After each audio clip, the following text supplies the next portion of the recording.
The stars themselves seemed to tremble as humanity's fleet approached the Xeran throne world. 500,000 dreadnoughts bristling with weapons moved as one immense force. Each ship, each crew, carried with them the memory of Ava, the child whose suffering had sparked this storm, and the determination to protect all of humanity. This was no longer a defensive campaign.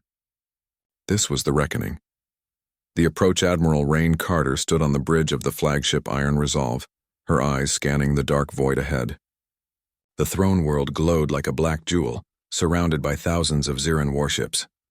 "Admiral," her tactical officer said, "scans indicate the Empire has concentrated over 80,000 ships here. They are preparing to fight to the last." Rain's jaw tightened. "Let them prepare. They will learn what humanity can do when we fight for what is right." Across the fleet, human ships shifted formation. Each dreadnought assumed its place in a vast phalanx. Smaller fighters weaved between massive capital ships, ready to protect them or strike at vital targets. Every human, from the youngest cadet to the most veteran admiral, knew what was at stake. The galaxy was watching, and humanity could not falter. The Empire strikes back on the surface of the throne world. The Xeran Emperor paced. His clawed hands clenched and his face was dark with fury. "They dare approach my world? 500,000 dreadnoughts," he hissed. "They will regret their arrogance." The Emperor ordered his fleets into formation. Crimson fire lances ignited and massive warships surged forward. Orbital defenses activated, and countless weapon systems focused on the advancing humans. From the command deck of his flagship, a general whispered, "Majesty, their numbers are overwhelming." "We cannot hold." "Silence!" the Emperor roared. "We will die before we kneel. Show them the cost of daring to strike at the Empire." But even as he gave orders, a shadow of doubt passed over him. No other species had ever united with such strength and purpose. The humans were different, and now they were here. The battle begins. The first shots rang out across space. Plasma beams lanced from Xeran ships, but human dreadnoughts were ready. Shields flared as rail cannons fired, tearing through enemy vessels. Fighters darted between ships, destroying turrets and missile silos. Titans-class dreadnoughts unleashed volleys that obliterated entire squadrons of Xeran warships in a single strike. Admiral Carter's voice cut through the comms. "Focus on the flagship and the heaviest warships. Protect our fleet and advance steadily. This is our home. This is our honor." The human fleet moved like a wave of steel and fire, unstoppable in its precision and resolve, the turning point in the heart of the battle. The Iron Resolve faced the Emperor's flagship. The largest Xeran warship, bristling with weapons, loomed like a mountain of shadows. Rain looked at her crew. "This is the moment. All systems to maximum. Target their weapons, their engines, everything that keeps them in the fight." The dreadnoughts fired in unison. Rail slugs tore through armor. Plasma bolts ignited shields, and missiles struck with precision. One by one, Xeran warships exploded, sending debris spinning into the void. The Emperor's flagship shuddered under the assault. On the bridge, he bared his teeth in rage. "Impossible. They cannot—" A Titan-class dreadnought emerged from behind, its cannons cutting a path straight to the flagship. A massive volley struck, and the Emperor's ship staggered. Systems failed. Engines exploded. The Xeran Emperor realized then that the humans were no longer a force to underestimate. They were an unstoppable reckoning. The collapse, the Xeran fleets began to retreat, but the human armada pressed on. There was no hesitation, no fear, only the steady advance of determination.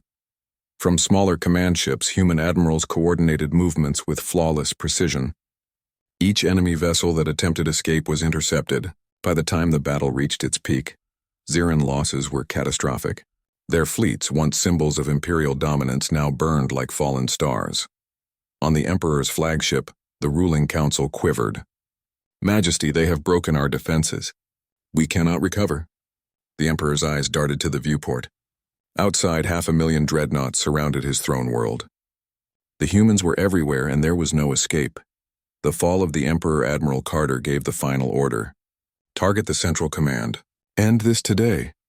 A coordinated strike from the fleet's largest dreadnoughts converged on the Emperor's flagship.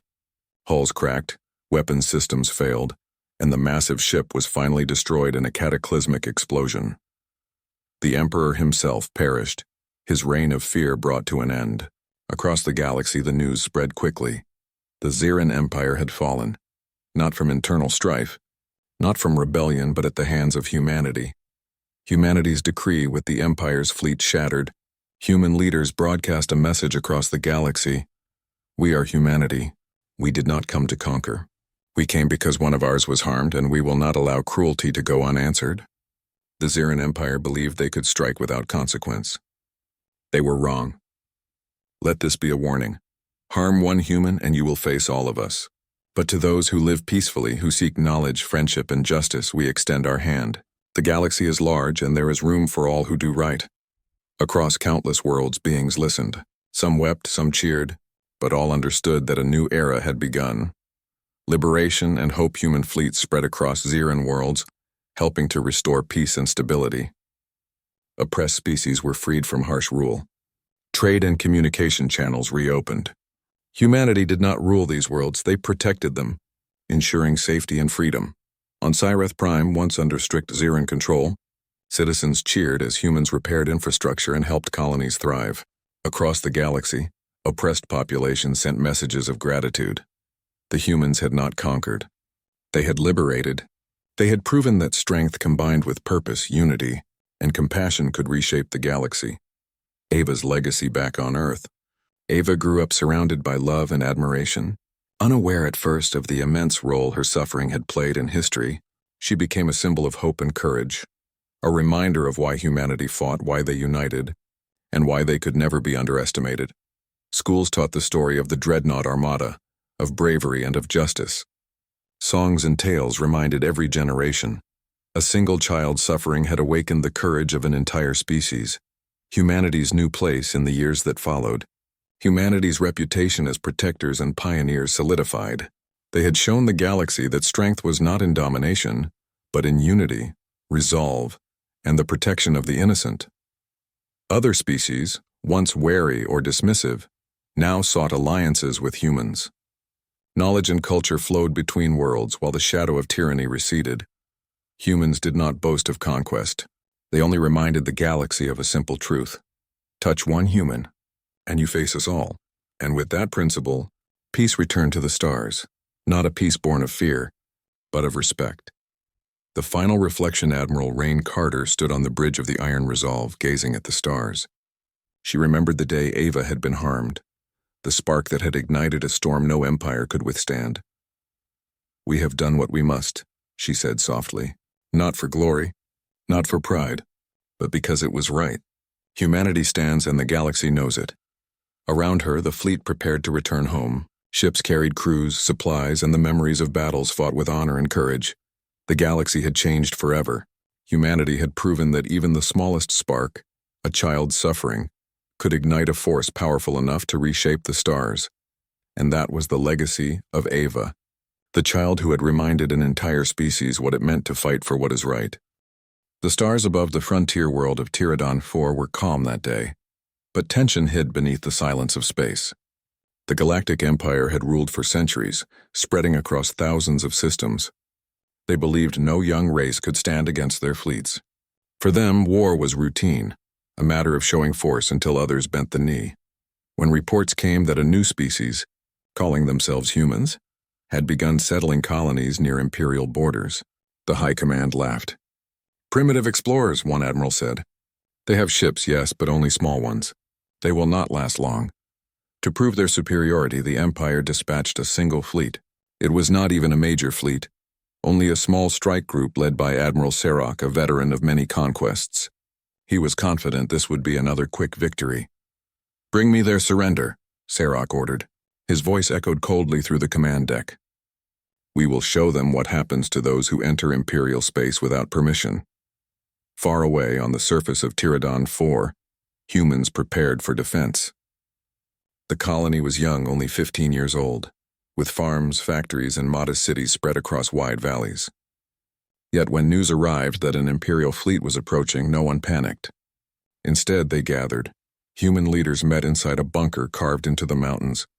Commander Sarah Kepler, a former Earth Fleet officer, stood at the front of the room. Around her were scientists, militia captains, and civilian representatives. "They think we are weak," she said firmly. "They think they can scare us into surrender. But they have not faced us before. "We will not give up our home." The room nodded in agreement. Humanity had been scattered across the stars, but every colony carried the same spirit, a will to survive no matter the odds. The first battle began at the edge of the system. Admiral Sarok's ships entered orbit around the colony's moon, shining with metallic power. Their warships were massive, built over centuries of dominance. The human fleet, by comparison, looked fragile. Only 12 ships, mostly converted explorers and cargo vessels armed with new weapons. The Empire expected them to scatter in fear, but they did not. Instead, Commander Kepler's voice rang through every human ship. "Remember, this is our home. Fight smart, fight together." The human fleet moved into formation not head-on but spread through asteroid fields and orbital debris. They did not try to match the Empire's strength directly. Instead, they hid. They lured, they waited. Admiral Sarok laughed when he saw the small human force. "Is this all they have?" he asked. "Crush them." The Imperial fleet advanced, confident in their power. But as their leading ship entered an asteroid belt, hidden mines detonated. Explosions tore across its hull. Before the crew could respond, human ships darted out from behind the rocks, firing concentrated bursts of railgun fire. One Imperial destroyer broke apart, its engines burning bright as it spun out of control. The humans did not stay in open battle. They vanished back into the field using the rocks as cover. Imperial ships chased them, but more mines waited, and more traps were sprung. For the first time in decades, the Empire felt surprise. On Tyradon 4, people watched the battle from command centers and underground shelters. Every small victory sent cheers through the colony, but they knew the fight was far from over. Commander Kepler kept her eyes on the tactical display. "We cannot destroy their entire fleet," she said to her officers. "But we can show them that we are not easy prey. Every delay, every loss we cause them matters." The Empire regrouped. Admiral Sarok grew angry. "These humans are pests," he shouted. "End this." He ordered all ships to fire bombardments, but the humans had anticipated this. They had deployed decoy satellites and fake energy signals. Imperial weapons struck empty ground or destroyed useless targets.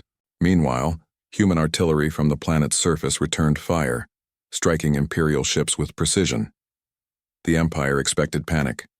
Instead, they found resistance. As the battle stretched into its third day, Sarok realized something disturbing. His fleet was losing ships faster than expected. Not many, only a few, but it was enough to hurt pride. Humans, with their limited technology, were forcing him to work harder than he ever had against a primitive race. Even worse, his soldiers reported low morale.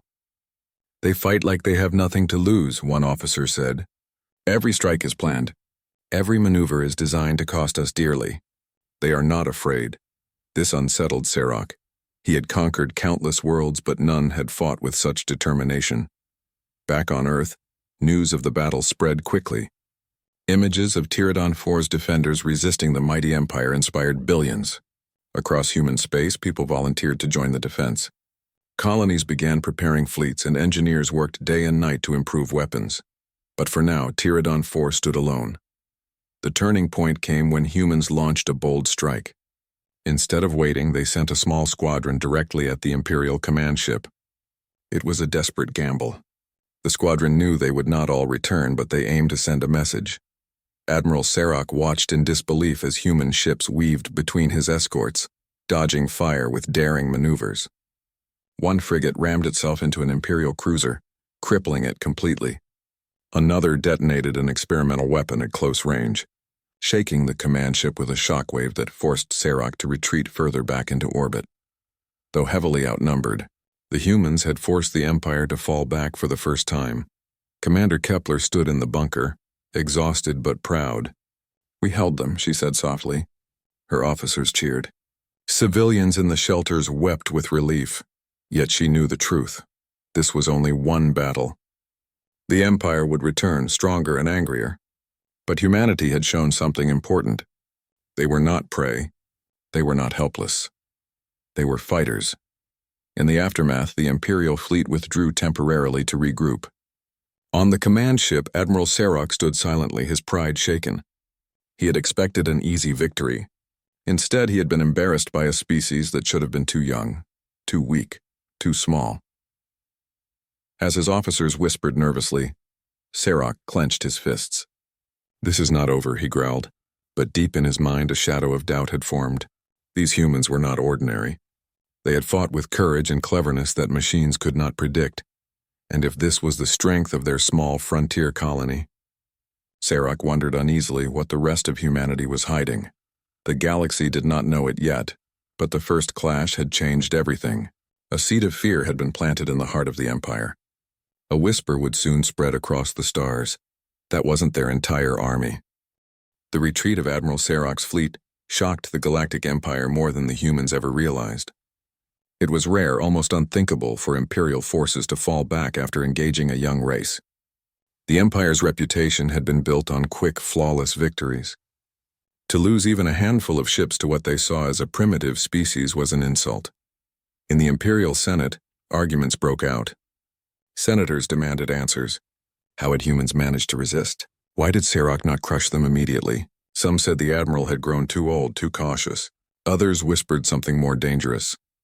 Perhaps the humans were stronger than anyone thought. Admiral Sarok himself returned to the capital world, filled with shame and frustration. He stood before the Senate, his dark uniform still bearing marks of battle. "They fought like no other young race I have ever seen," he admitted. "They are clever. They set traps. They risked everything. They destroyed my ships with tactics I could not predict." The Senate chamber buzzed with disbelief. "Traps, mines, suicide strikes. These are the tools of the desperate," one senator scoffed. But another senator, older and wiser, leaned forward. "Desperation can be powerful. Do not dismiss this. If they could fight like that with a handful of ships, imagine what they will do when united." Sarok's warning unsettled many, but pride blinded the majority. "You exaggerate," said the High Chancellor. "One colony cannot represent the whole. Humans are scattered. They have no great fleets, no great armies. This was only luck." Sarok clenched his jaw. He knew the truth. It was not luck. Far away on Tyradon 4, life slowly returned to a fragile peace. The colony repaired its farms and cities, though the scars of bombardment remained. Families mourned those who had been lost in the battle, yet they also carried pride in what had been achieved. For the first time, a human colony had faced the Galactic Empire and survived. Commander Sarah Kepler moved through the streets, speaking to the people. She reassured them, encouraged them, and reminded them that more trials would come. "This victory is only the beginning," she told them. "The Empire will return. But now we know. We can resist." In the skies above, wrecks of Imperial ships drifted silently. Engineers salvaged what they could, studying alien technology carefully. Scientists worked day and night to unlock its secrets. Back on Earth, the news spread like wildfire. The image of human ships standing against the mighty Empire inspired billions. Old divisions between nations began to fade. Leaders who once argued now sat at the same table. Humanity was uniting, not for conquest but for survival. Across the colonies, factories ran without pause. Shipyards that once built trade vessels now constructed warships. Pilots trained, militias drilled, and families volunteered supplies. Humanity had been given a warning. The galaxy was not safe, and they had to be ready. Meanwhile, Imperial intelligence ships lurked at the edge of human systems, observing. They expected to see chaos, panic, and collapse. Instead, they saw coordination. One spy ship recorded hundreds of small transports moving between colonies, carrying materials and soldiers. Another reported unusual communication patterns, codes and signals the Empire could not easily crack. The most disturbing report of all came from an undercover agent who had lived among humans. "They are not broken," the agent whispered in his transmission. "They are preparing. They are building faster than we thought possible, and they are not alone. Smaller alien species have already begun reaching out to them, offering support." When this message reached the Imperial High Command, many senators dismissed it again. "Lies," they said. "These are rumors meant to scare us." But some were not so sure. Admiral Sarok, still haunted by his defeat, studied the reports with growing unease. He saw patterns others ignored. Human colonies communicating like pieces of a greater whole, technology being shared freely, and a unity that other young races never had. He called a secret council of trusted officers. Around a quiet table he spoke plainly. "They are not weak. They are not divided, and they are not done. The humans who fought us on Paragon 4 were not even professional soldiers. They were settlers, volunteers, militia. What happens when their true armies rise? The officers exchanged nervous looks. None of them had an answer. On Paragon 4, Commander Kepler gathered her staff inside the mountain bunker once more. She showed them images of Imperial ships still patrolling nearby. "They are watching us," she said. "Every move we make, they record. Let them. We will not hide our strength. We will show them we are not afraid." But she also knew that the Empire would not sit still forever. They would return with greater force. So she sent secret messages across human space. "Prepare. The next storm is coming." Weeks passed. Human engineers on Paragon 4 unlocked fragments of Imperial technology from the wrecks. They learned about faster shield systems, improved reactors, and more efficient weaponry. None of these were fully understood, but each discovery gave them an edge. At the same time, farmers and miners gave their all, supplying food and resources for the growing fleets. Children learned about the stars in schools, not just as points of light, but as places humans would one day travel to, if they survived. The colony became a symbol of defiance, a reminder that the Empire was not invincible. In the capital of the Galactic Empire, whispers grew louder. Traders carried stories of humans holding the line. Mercenaries spoke of secret alliances forming around them. The phrase began to circulate in low voices among Imperial soldiers. That wasn't their entire army. They had seen only a fraction of humanity's strength, yet that fraction had bled the Empire.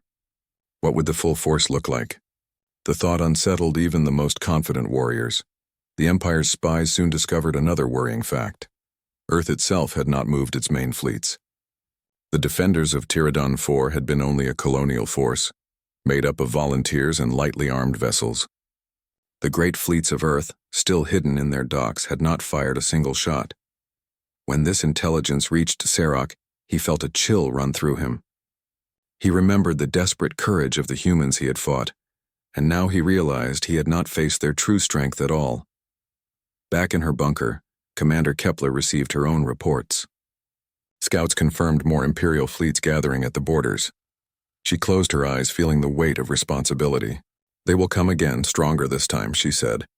"And when they do, we must be ready, because the Empire still thinks they can crush us. They do not understand who we are yet." Her officers nodded. They were tired, but their eyes burned with determination. Humanity had endured war before, long ago on Earth. Every generation had faced hardship. That spirit had carried them into the stars, and it would carry them still. Kepler stood tall, her voice steady as she gave the final order of the night. "Let them watch. Let them prepare. When they return, we will show them again. Humans do not break." Far across the galaxy, in hidden chambers of the Empire, a few cautious senators spoke in private. One of them whispered words that would soon echo everywhere. If this was only the strength of their settlers. What will happen when the whole of humanity rises? The others sat in silence. They already knew the answer. The galaxy was beginning to change, and the shockwave had only just begun. The silence after the first battle did not last long. The Galactic Empire was too proud to ignore the wound Paragon 4 had dealt to its reputation. Across the Empire, nobles and senators whispered in anger. To let a young species survive after striking down Imperial warships was unthinkable. Soon, orders spread through the fleets. Prepare for a larger campaign. This time there would be no half measures. Admiral Sarge was not chosen to lead. His earlier defeat had stained his record. Instead, a younger commander, Admiral Vera, was given the task. She was ambitious, ruthless, and eager to prove herself. She promised the Senate that she would not only crush the humans but bring their leaders back in chains. The Empire assembled 3 full fleets, hundreds of ships armed with the best weapons. It was far more power than humans could possibly resist, or so the Empire believed. On Paragon 4, scouts brought grim news. Imperial forces were gathering again, larger this time. Commander Sarah Kepler stood over the holographic map in her bunker, her jaw set. "They are coming with everything they have," she said to her officers. "But we will not break." One officer, young and nervous, asked, "Commander, we barely survived the first time. How can we stand against 3 full fleets?" Kepler's eyes were sharp. "Because we must. If Paragon 4 falls, the Empire will not stop. They will come for Earth, for Mars, for every colony. We are the wall that must hold." Her words carried the weight of truth. Everyone in the room understood. Pterodon 4 was not just a colony anymore. It was the shield of humanity. Preparations began immediately. Engineers built new defenses from the wreckage of Imperial ships. Hidden cannons were placed in mountain ranges. Orbital mines were laid with careful precision. Civilian ships were converted into warcraft, their cargo holds filled with missiles and railguns. But the greatest weapon humans had was not technology. It was their will. Every colonist, soldier, pilot, and farmer knew what was at stake. They fought not for glory, but for survival. When the Imperial fleets arrived, the sky of Pterodon 4 darkened. Hundreds of warships entered orbit, their engines burning like suns. Admiral Vera's voice filled the human communication channels. "Humans of Pterodon 4, she declared, her tone cold and proud. "You have resisted long enough. Surrender now, and I may spare your colony. Continue this foolish fight, and you will be erased." Commander Kepler answered calmly. "We do not surrender. This is our home. Come and take it if you can." The channel went silent. Then the war began. The first strikes were brutal. Imperial fleets opened fire with devastating barrages. Orbital platforms exploded in flames. Human ships scattered, weaving between the larger vessels like insects around giants. Many were destroyed in the opening minutes, but those that survived fought with deadly precision. Small human frigates darted between the massive Imperial cruisers, targeting engines and weak points. Mines detonated in carefully planned traps. Imperial battleships, designed for power, struggled against the speed and cunning of the smaller defenders. For every human ship destroyed, another seemed to appear from hidden stations or asteroid fields. It was as if the humans had prepared the entire system for war. Admiral Vera frowned as she studied the battle. She had expected chaos, fear, and retreat. Instead, she saw coordination. Every human move was planned, every sacrifice calculated. "How are they doing this?" one of her officers asked. "Their ships are weak, yet they fight like they know our every step." Vera narrowed her eyes. "They have studied us, learned from us. This is no accident." On the ground, the people of Pterodon 4 endured bombardments. Families huddled in shelters as the sky lit with fire. Yet even in the darkest hours, they refused to lose hope. Children sang songs to calm each other. Farmers carried food to soldiers in the tunnels. Engineers worked while bombs shook the walls above. Commander Kepler moved from one shelter to another, speaking to the people. "We are not alone," she told them. "Other colonies hear of our struggle. Earth hears of our struggle. Every day we stand, more ships prepare to come." Her words spread like fire. Morale did not break, it grew stronger. After days of heavy fighting, the Imperial fleets finally broke through the outer defenses. They pressed deeper into the system, determined to crush resistance once and for all. But then something happened that no one in the Empire expected. During an interrogation of captured human pilots, Imperial officers overheard conversations. The humans spoke not with despair but with strange confidence. One pilot, even under pressure, laughed bitterly and said, "You think this is our whole army? You haven't seen anything yet. What you face here is only a fraction. The real fleets haven't even moved."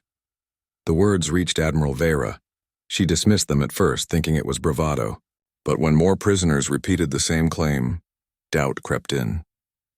Could it be true? Had the Empire been fighting only human militias and volunteers all along? Vera brought the matter to her staff. "If these are only settlers," she said slowly, "what does their true military look like?" Her officers exchanged nervous glances. None dared to answer. Back in the bunker, Commander Kepler was aware of the same whispers.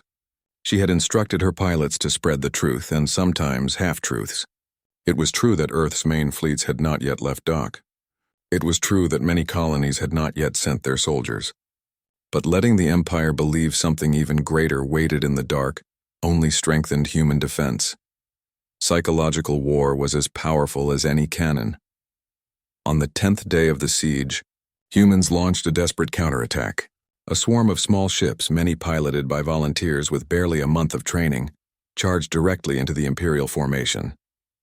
Losses were heavy, but the chaos they created allowed hidden orbital cannons to unleash devastating fire. Several Imperial cruisers were destroyed, and even an enemy battleship was crippled. For the first time, Admiral Vera's fleet wavered. "This is impossible," she muttered. "How can a colony resist us this long?" In her heart, she began to fear the whispers might be true. This was not the whole of humanity's strength. Meanwhile, across the galaxy, news of Pterodon 4 spread. Traders told stories of human bravery. Minor species once silent under Imperial rule began to watch with hope. If humans could fight the Empire, perhaps others could too. The legend began to grow. Soldiers in distant systems spoke of the humans as if they were myths. Warriors who refused to fall. Defenders who fought with their last breath. People who turned weakness into strength. And always, the same chilling phrase repeated that wasn't their entire army. As the battle raged on, Commander Kepler stood at her command table, exhaustion clear in her eyes but her spirit unbroken. "They will throw everything at us," she said quietly. "But every day we hold is another day Earth prepares. Another day the colonies unite. We are not just fighting for Pterodon 4 anymore. We are fighting for the future of humanity." Her officers nodded. They knew the truth. Win or lose, history had already changed. For the first time in centuries, the Galactic Empire was uncertain of victory, and the galaxy itself began to tremble with the realization that the age of unquestioned Imperial rule was ending. The Empire's fleets had returned to Pterodon 4 with more ships than ever before, confident in their overwhelming strength. Yet, as they entered the system, they found a galaxy they did not understand. Humans were not only surviving, they were thriving under siege. Admiral Vera's eyes narrowed as she observed the colony from orbit. Orbital defenses, hidden from previous surveillance, opened fire with deadly accuracy. Mines and debris fields blocked predictable paths, forcing her ships into careful maneuvers that slowed the advance. The Empire's forces, so used to smooth victories, were caught off guard. "Report," Vera demanded. "Commander," her lieutenant replied, voice tight. "We have already destroyed dozens of human vessels, but they continue to appear. We are unsure of their source." Vera's stomach tightened. She had expected scattered resistance, not this level of coordination. Commander Sarah Kepler, standing in her bunker, monitored every Imperial move. She had anticipated this assault. Weeks before, scouts had reported fleet movements at the outer edges of human space, and she had prepared accordingly. Her eyes scanned the tactical map. "They think they can overwhelm us with numbers," she said. "But numbers alone do not win battles. Strategy, unity, and courage win battles, and we have all three." The humans had learned much from previous encounters. Small squadrons trained in guerrilla space tactics struck rapidly, then vanished into asteroid fields. Ground teams repaired orbital platforms faster than the Empire could destroy them. Every colony had contributed engineers, volunteers, and resources, and each worked like a single organism, coordinated by a network of communications beyond Imperial comprehension. Imperial intelligence was failing. Every day, more human defenses seemed to appear where none had been expected. Hidden shipyards inside asteroids, previously undetected, churned out new vessels. Supply routes through uncharted tunnels kept human forces well-fed and well-armed. An Imperial spy captured on the outskirts of a hidden base whispered to her captors, "They are everywhere. Every time we destroy one group, two more take its place, and this is just the beginning." The report reached Admiral Vera. She leaned back in her chair, a frown shadowing her face. "This cannot be real," she muttered. Yet deep down she knew it was. The human's strength was far greater than her fleet could calculate. On Pterodon 4, humans worked tirelessly. Civilians became soldiers, engineers became tacticians, and children studied advanced technology to understand the weapons and ships in orbit. They were not just defending a planet, they were defending hope itself. Commander Kepler held a council with her top officers. "The Empire will not stop," she said. "They think this is a simple frontier skirmish. But the galaxy is watching. Every time we fight, we inspire others. Every day we hold them off brings Earth and the colonies closer to readiness." One officer, still young and shaken by previous battles, asked, "But what if we cannot hold them? What if their fleets are too many?" Kepler's eyes burned with quiet intensity. "Then we make every loss meaningful. Every strike, every maneuver must cost them more than they gain. And they will never know the full extent of our strength. Not yet." And indeed, much of humanity's real strength had remained hidden. Earth's main fleets had been kept in reserve, both as a threat and as protection. Millions of trained soldiers were ready to join the fight at a moment's notice. Advanced warships, far superior to the colonial vessels, had never left their homeworlds. Other colonies, previously thought weak, had secretly developed their own defenses and fleets. They had observed Pterodon 4, learning from its victories and losses. Now quietly they began positioning themselves in orbit around critical systems, ready to join the defense once needed. The Empire did not yet know the scale of what waited. They assumed they faced only the small colonies of humans. They were wrong. In orbit, Admiral Vera pressed her fleet harder. Imperial weapons unleashed volleys against human stations, reducing some to smoking craters. Yet for every station destroyed, another rose in its place, hidden, repaired, or relocated. Imperial ships struggled to track the rapid movements of human vessels, which struck in small, unpredictable groups and vanished into the shadows of asteroids or the dark of space. Vera's officers whispered about morale. Unlike humans, Imperial crews were beginning to tire. They had never faced an enemy who refused to break. It is as if every human knows exactly what we will do before we do it, one officer said quietly. Vera shook her head. They adapt faster than our systems can predict. They are learning from every battle. This is more than defiance. It is intelligence, coordination, and courage combined, and it terrifies me. Commander Kepler knew her advantage. She had instructed her pilots to allow Imperial forces to see fragments of strength while hiding the full picture. Some vessels moved openly, only to disappear moments later. Civilians pretending to flee were actually delivering supplies and intelligence. Every false impression added to the Empire's growing confusion. She leaned over the tactical display. They think we are small. They think we are weak. But they cannot see the web we have built. They cannot see the fleets hidden across the colonies. They do not know that the real battle has not yet begun. Her officers nodded, understanding that strategy, patience, and courage would be their greatest weapons. Imperial fleets, frustrated and confused, made mistakes. A large cruiser ventured too close to an asteroid field and was ambushed by hidden human frigates. Another battleship attempted a frontal assault on orbital defenses, only to be damaged by concealed human artillery. Every strike is like a lesson, Vera realized. Every encounter reveals more of their cleverness, and every time we strike they adapt, faster than we can predict. Across the galaxy, whispers of human ingenuity and resilience spread. Allied species, long dominated by the Empire, began watching with curiosity and hope. Perhaps, they thought, if humans could withstand Imperial fleets, then they too could dream of freedom. For humans, it was not only a battle of ships and weapons. It was a test of endurance, courage, and spirit. Every colony contributed what it could: engineers, scientists, pilots, and civilians. Every ship, weapon, and tactic was part of a larger plan, one that the Empire could not yet understand. Commander Kepler addressed her people in a broadcast. The Empire sees only what we allow them to see. They believe we are weak because they have not yet seen the whole of humanity. They have not seen our resolve. They have not seen our strength. And when they do, it will shock the galaxy. The broadcast spread across all human colonies, inspiring hope, determination, and unity. By the 15th day of the siege, Imperial forces began to hesitate. Every attack was met with unexpected resistance. Every advance brought new surprises. Supplies were disrupted by hidden human fleets. Battleships were disabled by coordinated strikes from smaller vessels.